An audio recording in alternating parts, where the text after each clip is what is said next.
Hello, I've got a cheeky bonus video for you, so I hope you enjoy it. It's the tale of my roses over the last 3 or 4 days. There were some highs and there were some very low lows, but as you can see over my shoulder, all worked out in the end.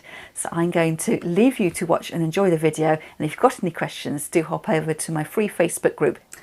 Rather bizarrely, I find myself saying, welcome to my bathroom. Now, do you remember when we had our first Zoom flower arranging class and we were talking about old wives' tales, and I was bashing the flower stems, my rose stems, with a hammer?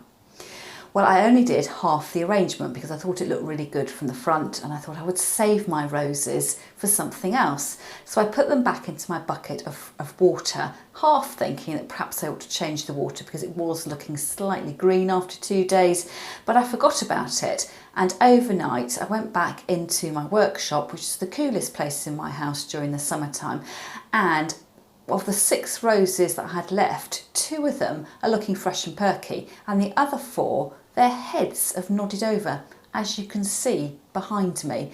So my task for today is I'm going to run a bath of water and put 2 of the flowers in water to see whether they'll revive, and then I'm going to take the other 2 flowers downstairs and give them the boiling hot water treatment, which I've done numerous times before and I know will be a success, although I'm going to give it a bit of a twist this time and wrap my flowers up in newspaper. I've seen someone else doing that on YouTube and I thought it might be worth giving it a go, because the newspaper wrap will sort of give a cone around the head of the roses, a bit like when you take the dog to the vet, so it'll give it a bit more support. Bear with me a moment while I get my roses out of the jug on the windowsill and I'll show you close up what the problem is. So I've treated my roses the same throughout, and I've got 2 roses left which are perky, and as you would expect, and I only bought these 3 days ago. And just imagine you're an inexperienced flower arranger and you'd bought some flowers in the supermarket and they didn't last well after 3 days. You'd be really disappointed, and this is where the value of learning how to look after your flowers comes in. You need to be recutting the stems, taking off any green that's going to be in the water of your vase or your bucket. You should get more than 3 days value out of your flowers, and I think actually most of the supermarkets do offer a 7-day guarantee, so it's worth taking that up. So these 2 roses, I think I will put them back into my bucket. I will recut the stems. I have freshened up the water, and we'll compare those to the ones I'm going to put in the bath and the ones I'm going to give the shock hot water treatment to. Actually, I've just looked at those. One of the stems is the ones that I was bashing with the hammer, and the other is the stem that I just did the straight across cut that we would normally do. So again, that'll be interesting to see which of the 2 flowers is holding up best out of the 2 of those. So by luck more than design, I've got a control here for the bashed stem and the straightforward cut across with a sharp pair of scissors stem. So that's a really great example. So hopefully we will get some discernible difference in the next few days to see what happens with these 2 roses. And the other flowers, well, just look at them. They're an absolutely sorry mess. Hard to believe that they are part of the same bunch, and all the heads, and actually there's 5 roses here, they are all nodding over at the side. So just really disappointing. And I'm going to run a bath of water, and I'm using my bath because the stems are quite long. If you've got a big kitchen sink, you could do this in your kitchen sink. And we are just about to go out, so I'm going to leave my flowers in water while we're out, so they'll be floating in the bath for a good 3 to 4 hours. So the bath is run with about 5 centimetres of tepid water. So what I'm going to do is to recut the stems at an angle and then float them in the bath, and we'll just have to wait and see what happens. So fingers crossed, here goes.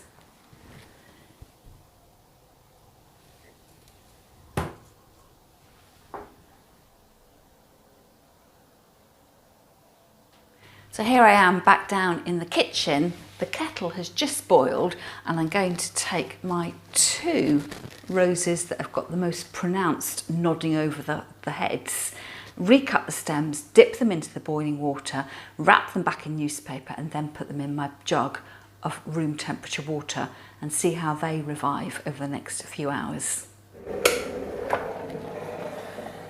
Boiling water into my mug. Take my 2 droopy roses, recut the stems. I'm going to take off these bottom leaves, the ones that look like they're just dried out. Plunge them in the water for the count of 10 perhaps, and then wrap them up in the brown paper.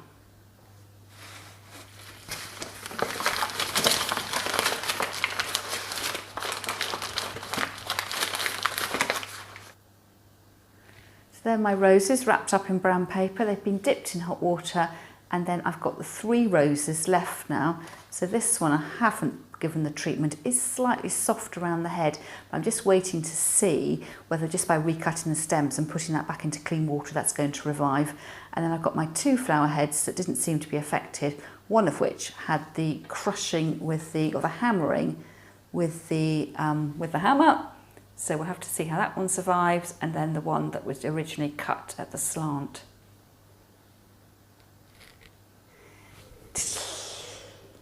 It's the following morning, and what an absolute disaster.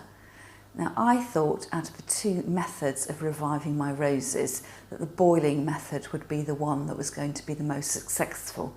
I've used it before, it's always worked. Well, always, perhaps apart from when it's been really old roses. I was slightly dubious about the bath method because of the water getting into the flower head, and you'll notice, I don't know if you ever noticed, that florists are really, really protective of their roses in the rain, and they don't like them getting spotted with rain even when they're being transported from the wholesaler's delivery lorry into the shop. So I thought, well, perhaps the bath roses might have been submerged and, drowned, but I did definitely think that the roses that had the boiling water treatment would be perky and ready to go, as per my previous experience. Well, I'm going to lean over and get the roses and show them to you, and boy, it's a shocker. This is what I've got. Now, I know that these were the roses I didn't give any treatment to. The ones with the crushed stem and then the sharply cut stem. But look at the heads. So they have lasted for 4 days before their heads nodded over. I'm beginning to wonder though whether the act of crushing the stems here and having little bits of offcut of vegetation floating around in the water has affected the water, because it is a bit murky and that was clean yesterday. So I don't know whether that is part of the problem. It does look a bit like pond slime at the bottom, and the only thing I can put that down to is the detritus, for want of a better word, that has been floating around because of the stem that was hammered. So who knows? So those were the flowers that were looking the healthiest yesterday. And I was secretly quite pleased with the hammered method then, because I was thinking, oh, it's really worked. Who knows? I could be doing this for the future. So those are the flowers that weren't treated. And these were the flowers that were treated. So the ones inside the packet were the ones I gave the hot water treatment to. So we'll look at those in a moment. These were the flowers that have been in the bath. So just look. Oh, disappointing. I just don't know what the problem is at all. So my flowers downstairs, the arranged flowers, are looking really great, and I'll do a little camera hover over them in the moment. There's only one thing that is different between these flowers and the flowers in my arrangement, and I'll leave you thinking about what that is.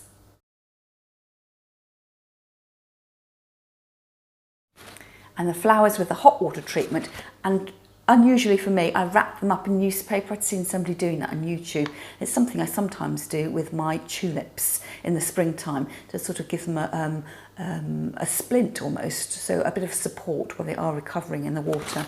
But I can poke my head down there and look and see, and I just know that they haven't come up trumps at all, It looks very grim. Actually, it's making me feel a bit sad that my experiment, I thought I was going to prejudge the results. But the stems are nice and turgid, as we say in the land of floristry. It's only when you get up to even the stem, that's a bit squidgy, that one there. But it's just nodding over, just not very good at all. So what I'm going to do as a sort of last ditch attempt is to give them one last hot water treatment and see how I get on with that. Welcome to my workshop.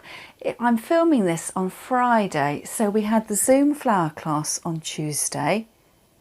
I checked back on my roses on Wednesday and they were flagging, so I put some in the bath on Wednesday, and then I checked them on Thursday and they were dead. And so on Thursday I chopped off quite a lot of the stems, and honestly by this stage I was well and truly pretty fed up really that I bought these flowers. They weren't massively expensive. Did I pay, I don't know, £5 for them? I'm not quite sure. So I thought I'm going to cut off a chunk of the stems, put them in the boiling water, place them somewhere cool to rest overnight and see what happens. And then I came into a workshop this morning and honestly I was quite shocked by what I found. And the shock was the roses to revive themselves. So let me turn around and go and get them and I'll show them to you. So these were the roses that I had in the brown paper wrap. And if you remember, if you flick back on the video, the heads were nodding over. So they're not brilliant. There's still a little bit of a curve, but the whole lot looks much more robust and much healthier than it did yesterday, a mere 24 hours ago. There's a few perhaps that are on their last legs a little bit. So I would say that is hot water for the win there. You can see they've been in the hot water. The stems are ever so slightly discoloured. I've recut it there and I can see a line about here where the flowers have been in the boiling water. The leaves, they're not great.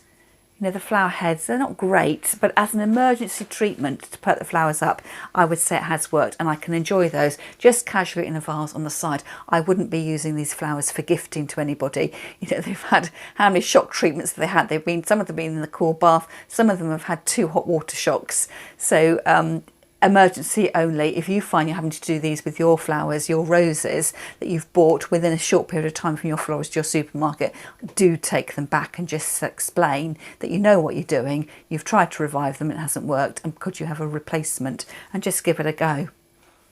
And then the lone rose, I did think that perhaps my roses were going off over because of where I had hammered the stems a little bit, and you can see from the water, I don't know if you can tell, so this water is 24 hours old and it's gone a bit pond-like, a bit murky. So I'm wondering whether that is because I've split the stem up and there's more sort of vegetative matter in the bottom of the stem. But again, this one has perked up as well. So the process has worked, just not as successfully as I would have hoped. I wanted this to work right from the word go, whether it was bathing the roses or giving them that hot water shock. I just feel a bit miffed that, you know, I had to take 2 turns of doing it, and by then my flowers are, you know, a few more days older and a few more days wiser, and they're not going to last quite so long after all. I think in hindsight, the reason why my roses may have nodded over to begin with was because I had them in with the asters. So let me get the bowl of asters and show you what's happened to those.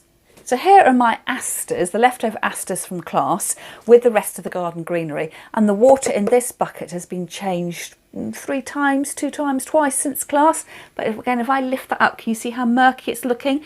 And I'm beginning to think now that perhaps some flowers are just temperamental flowers.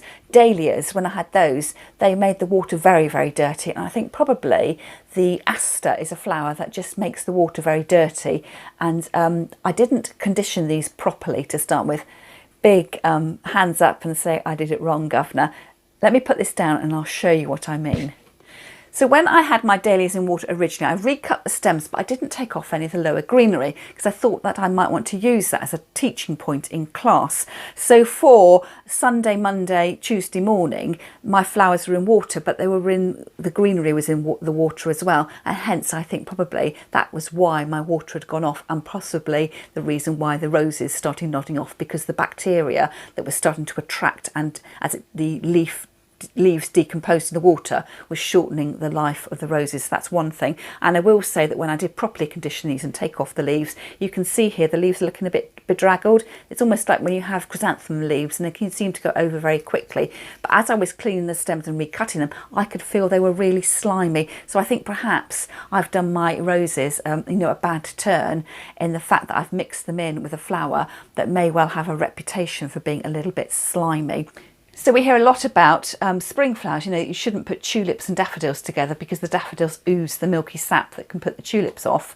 And perhaps it's the same thing here, that I shouldn't have put my roses with my asters because I think perhaps they're just naturally quite a slimy plant that turns the water dark very quickly, and it's just not a healthy environment for the roses. So perhaps a learning point for you, perhaps next time, if you're doing a mixed arrangement of flowers, that perhaps it might be better off putting the sensitive roses in a bucket on their own to condition and keep the other garden greenery and other flowers together. Again, I was trying to save time, save effort, and just plonking it all in one big vase, and I've paid the cost of that, both financially because my roses just don't look quite so good as they could have done, but also the time it's taken me in spending 2 days trying to give them some emergency first aid. So in the words of Nigella, I've just been checking out cooking a Nigella recipe for a courgette cake, and she was telling a story about how she had coloured her lime icing in the middle of the cake and it turned out disastrously wrong. And she made a little phrase in the book, I wish I hadn't written it down now, but she said effectively that she had made the mistake so that we, the readers, didn't have to. So here I am admitting my mistakes. When you've got roses and asters together, condition them separately and learn by my mistake, and that way hopefully both sets of flowers will last as long as they possibly can. That's all from me for now, and I'll catch up with you next time.